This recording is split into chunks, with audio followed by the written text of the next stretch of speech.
Hello YouTube, back in again with another video. This is a surprise as I'm up against Yugi, the king of games.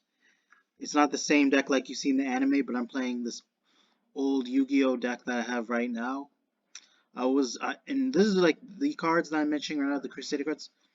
These are the cards I was playing in real life, but there is considering the current meta in that I'm facing, it's like I have to take them out, which is why I replaced them for Kashira Bestial Danger Nemesis. This is in the same deck as the last one, obviously, but this is like before. This is like an old duel. But it looks like I'm facing a Macrocosmos Dimensional Fissure deck. But to be real, this was recorded before the ban list. Before D-Fissure and Macrocosmos were unlimited. Once before, like they were at one. After right now in this duel, they were current. They were limited, and he's gonna play some music for me. So he wants me to listen while dueling, which I appreciate. But the setup he has now, consider how slow this deck is. He managed to succeed in blocking my turn. So and Macrocosmos pretty much screws my strategy. I'll let him go into his extravagance. And I was debating whether I'd play 3D Fissure or three Macrocosmos or all three of the like all play sets, like both play sets. I am having second thoughts because the only issue is that it may affect my resources. Well, if you look at his hand field, he has a lot of coverage. Can't deny there because that will be a problem. But again, Fenrir is a huge game changer. It is a huge game changer because the fact is it has an effect where it can just completely remove floodgates and you can add another Fenrir from your deck. Especially why you need to play 3. The least amount 2. You have to at least play 2 for this card in order to play this card's full potential. But 3 is the best in my opinion because you want to open as quickly as possible. Oh, he's got a question for me and he's uncapped, so. Oh, okay, his new friend. Oh, he wasn't insulting me.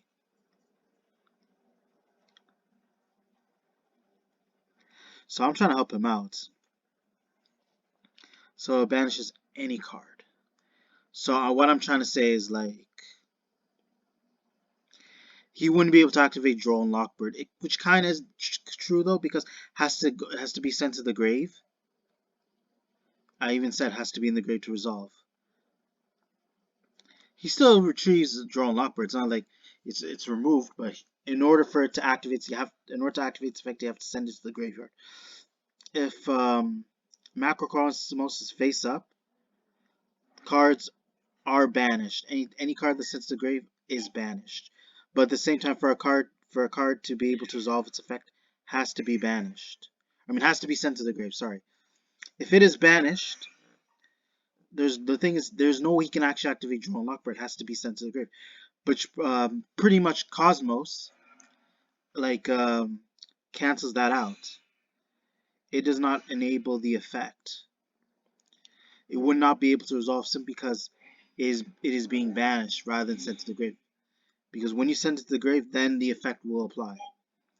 But because it does not mention, it doesn't say send to the grave or banish zone or whatever, or it doesn't say you can discard this card from. If it said specifically you can discard this card from your hand, then it would be able to resolve because it doesn't mention the graveyard. But again, as you see here, I'm going to link some to Magius by throwing away Maximus into the banish zone since I'm forced to because of Cosmos, like I said. But this is a huge risk that I'm taking because I am forced to lose a lot of my monsters. I won't be able to access them because I said the graveyard is your resource. You want to be able to use your graveyard as much as possible in order to access strong cards. And with Reclusia, it's a good effect because it doesn't say I have to send to the grave. It just says you can target one Crusadia monster you control, including one card your opponent controls, destroy it. It doesn't mention the graveyard, so which would be able to resolve. But on top of that, he has like 2 or 3 cards like preventing me from sending to the grave, since any card that's sent to the grave is banished. So in a way, I have a lot to deal with that I may have to reevaluate. So although I may have gotten rid of his Radiance, I still have to focus on. I have to also worry about Cosmos as well. It just destroys. Like I think he's wondering whether I have to send it to the grave to activate. No, it just destroys itself. So I'm permitting him to read the card. I'm giving him access to the card so he can actually read the full effect and know the entirety how it works. I'm sure, and he's taking the time to read for him to understand, so that we can continue. Had to go get better, of course. He needs to get better cards, or he needs to read the cards actually. So, still, although I have the upper hand, it does suck that I'm forced to remove my monsters. It is a real pain. It's like here, I gotta get rid of Monster Reborn, which is unfortunate. I'll just pop his Macrocosmos. No draw because I'm not co-linked, so. And from there I end my turn. So I'm waiting on my opponent. Waiting on the king game. So he drew into Dimensional Fish. Like I said, if these cards are he might be the king on games. Who knows? If he managed to play 3 Cosmos and 3 D Fisher. Because I'll be honest with you guys. D Fisher and Macrocosmos really they punish a lot of decks. They do a lot of damage because the graveyard is so essential that even if a card's sent to graveyard and you don't want it to go there, at times like you can find ways of retrieving those cards or being able to activate cards that resolve in the graveyard. But again, yeah, he's waiting on his mac and cheese. I'm waiting to get rid of his life points. So here was definitely a smart call. It gets shuffled to the deck. At least he's not arguing, so at least he's being real with me, which I appreciate. So again, I'm not even playing a lot of monsters. He's gonna deal me some damage. 1k to the face because of Marshmallow's flip effect. Alright, let's continue. I'm going to main phase 2. I play Talents. But I think, no, that was not a legal play. Oops. Could be legal or not. I realized that the play was not legal. It has to be during the main phase. But again, my mistake. I'm going to go back. He read the card. So I'll reveal the cards. That was my mistake. I forgot it was during the battle phase. I'll admit that was my mistake. I realized he did not activate during the main phase because I went to Marshmallow. That was my fault, and I admit that. And it does feel embarrassing if I did activate it, thinking that I could be able to draw 2 cards, but I couldn't. So I did manage to fix the game state, so we can continue with how it is now. And too much hasn't been ruined, so everything's going clear, everything's normal. So again, I'm forced to bench Lukuja. Hopefully I'll destroy Marshmallow. I need to deal some damage right now, so his Marshmallow's banished.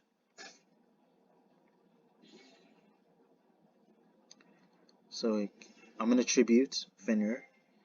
Going to use the effect. That was a smart move. 2200.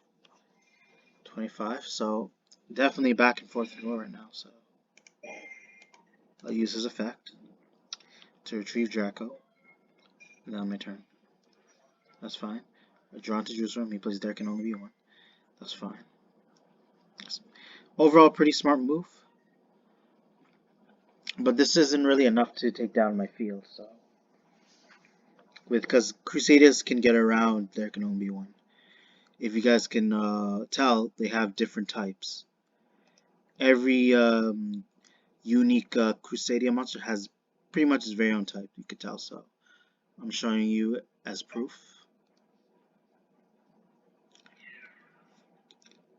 I think the only thing you got to be aware of if you're playing Magus, just make sure you're not playing Reclusia on the 5th because they're both spellcasters. So main phase 2, possibly going to another Link summon. I'm waiting on that. Let's fast forward here. Nope. Let's get my turn because I want to deal as much damage as possible. Already I already have a strong hand from here. Now go to Magus. Forced to be banished because the D Fisher is a pain in the ass. Going to Avermax. I'll take the 3k. Which is fine. 2500. Although it looks, I'll admit the King of Games is providing me a challenge. So, but it's not gonna turn out the way he hoped for. So he did have sphere mode, but I gotta play it pretty smart. He thinks I'm not gonna attack, but I'm pretty sure, I'm like, why not? I'll just attack him for game, and this should be it. He did have sphere mode. Had he managed to negate my attack and then go into my next turn, or go into his next turn and then shoot my 3 monsters, would have been bad for him. But he admits defeat. It was definitely close. It was an interesting duel. I'll admit that. It was very fine. It was very cool to have a back and forth duel once in a while. Not once in a while, but it's been a while since it has been. There hasn't been a duel like this because of tier limits. And I'm still upset about Konami not doing too much and not putting any effort in actually punishing the deck or hitting some of the cards from that archetype or anything that makes the deck so obscure as well as very degenerate. But as you see that I have on my hand field, it may seem broken, but it's the only way for me to compete against the meta, as well as me having a chance, or anybody in general, whoever chooses to play these type of cards in their deck. And I'm pretty sure where I'm talking about, whether it's the Bestials, Kastria, Talent, Forbidden Drop, the Dark Ruler, Lightning Storm Much. I can recall all those cards that people claim that are just really unfair, or just too broken. But even though considering how strong those cards are, just is enough against tier limits or any other archetype that is something obscure and just annoying. But still, somewhere down the line, tier limits are going to be punished, and people are probably going to be really. I guarantee you, a lot of people are going to be pissed off because the amount of money they put into investing in tier limits, and realize thinking, what was it worth it? And then but that's the only way because they need to contend using meta cards only or playing meta decks. Where it's to the point where that's how many people, there's just too many people playing those decks, and it just becomes to the point where the game is just completely stale. It's like probably convincing others to quit Yu-Gi-Oh! Not because simply because whether the amount of money they put in this game just doesn't feel worth it, or they can't play with the decks they worked hard building, even if they aren't meta. And although I may be seeing too much, this is just detail as to what's going on and something you must agree on, and what we're currently dealing with. It is still a problem as of now because I wish to see something unique. I want to see some really unique play styles. I want people to play have some ulterior motives with their decks. Try something different for a change, and be willing to try to make a deck where they actually think of building some originality, honestly, and be focused not only just winning a duel, but just not cherry pick what other people are doing just to make their deck seem better because they look at someone else's deck profile, they think it's the best deck, and they claim that's theirs, but in reality they just copied off of somebody else who had made a deck profile, hoping that, and there's a chance not everybody who builds that deck is gonna top regionals. They're not gonna be fifth or first. It all depends on luck and how and what you draw. You could be a skill boost, but also depending what you draw too. So it's up to fate to decide who wins or not. Even if you're playing meta, if two meta decks are up against each other in a mirror match, it can go both ways again. But those are my thoughts. I just want to share my opinion of what needs to be fixed. And again, I want to see some originality. I want people to find the approach to build a good deck on top of doing something different, so it can actually make Yu-Gi-Oh! A lot more interesting. But again, I've been talking too much. Hope you guys enjoy the duel. Be sure to check for more upcoming content later in the future. Be sure to check your notifications, comment, like, subscribe. Thank you.